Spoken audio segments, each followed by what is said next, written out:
Taimtim tayong manalangin upang hingi ng proteksyong kinakailangan natin sa panahon ng bagyo. Sa ngalan ng Ama at ng Anak at ng Espiritu Santo. Amen. Aming Ama sa langit, iligtas mo kami sa banta ng bagyo na ito at pati na rin sa lahat ng pinsalang maaaring idulot nito. Pangalagaan mo kami at protektahan mo nawa ang aming tahanan at buong mag-anak mula sa lahat ng mga sakuna. Ama, ang buong kalikasan at sangnilikha ay sumusunod sa iyong utos.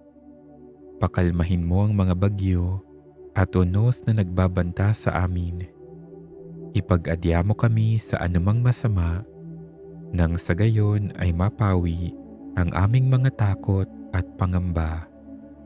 Maging ligtas nawa kami, ang aming mga mahal sa buhay at kaanak, ang aming pamayanan at ang aming kapwa. Nagtitiwala kami sa iyong pag-iingat at pagkalinga. Ipagkaloob mo nawa ang biyayang hinihiling namin sa pamamagitan ng aming Panginoong Hesukristo, ang iyong bugtong na anak na nabubuhay at naghahari kasama mo at ng Espiritu Santo, iisang Diyos, magpakailanman. Patuloy tayong manalangin. Mapagpalang Ama, sa hudyat ng iyong salita, sumusunod ang hangin at dagat. Iunat mo ang iyong mapagpalang kamay upang ipag-adya kami sa anumang panganib na dala ng bagyo. Lingapin mo ang aming mga kapatid na ngayoy giniginaw, nagugutom at lubog sa baha. Pawiin mo ang lahat ng aming mga takot at pangamba. Imulat mo ang aming mga mata at buksan ang aming mga puso upang makatugon kami sa pangangailangan ng bawat isa.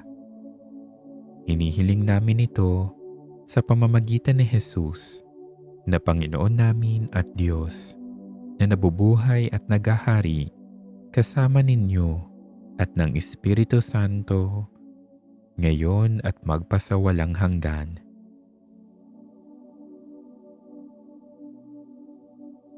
Ngayon naman, ating dasalin ang panalangin sa panahon ng sakuna.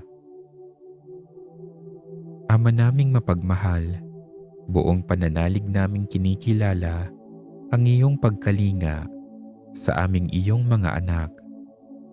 Buong pag-asa kaming nagtitiwala sa iyong kagandahang loob na magbibigay sa amin ng karunungan at katatagan sa pagharap namin sa mga hamon ng buhay.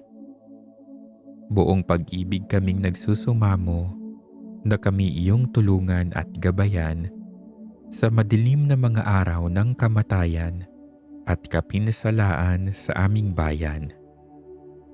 Dulutan mo ng walang hanggang kapayapaan ang mga tinawag mo upang iyon ang makapiling. Yakapin mo sa iyong mga bisig ang mga batang pumanaw sa kanilang kamusmusan. Aliwin mo ang mga namimighati, lingapin mo ang mga nasasaktan, at hilumin ang mga may karamdaman. Palakasin mo ang loob ng mga nagdurusa sa pagguho ng kanilang mga tahanan at pangarap upang makabangon at makapagsimulang muli. Pagpalain mo ang mga bukas palad na tumutulong sa mga nangangailangan ng makakain, maisusuot at masisilungan, at nagbibigay ng kanilang maaasahang kalinga sa mga nawawala at nalilito. Sa hudyat ng iyong salita, tumatalima ang hangin at dagat.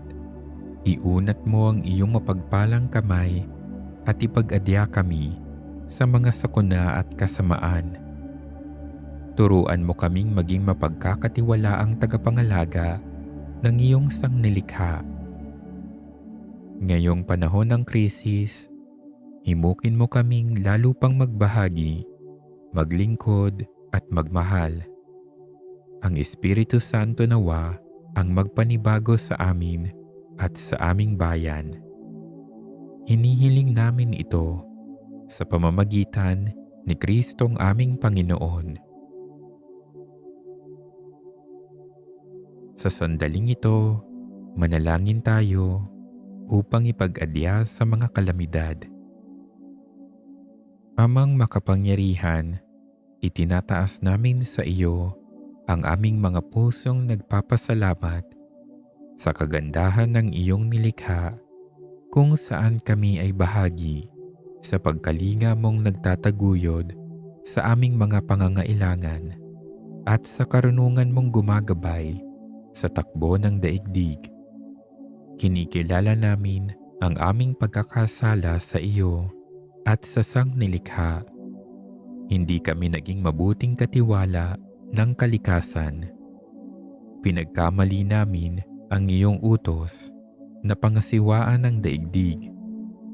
Ang kapaligiran ay nagdurusa sa aming kamalian at ngayon ay aming inaani ang aming pagmamalabis at kawalang pakialam.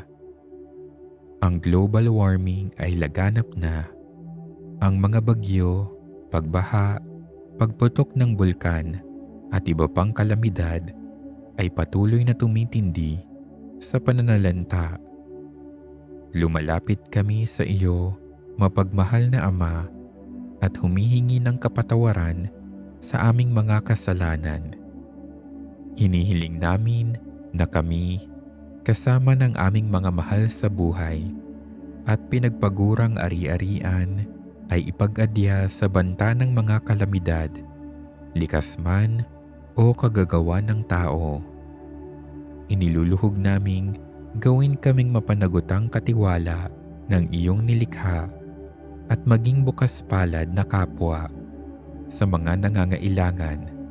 Hinihiling namin ang lahat ng ito sa ngalan ni Jesus.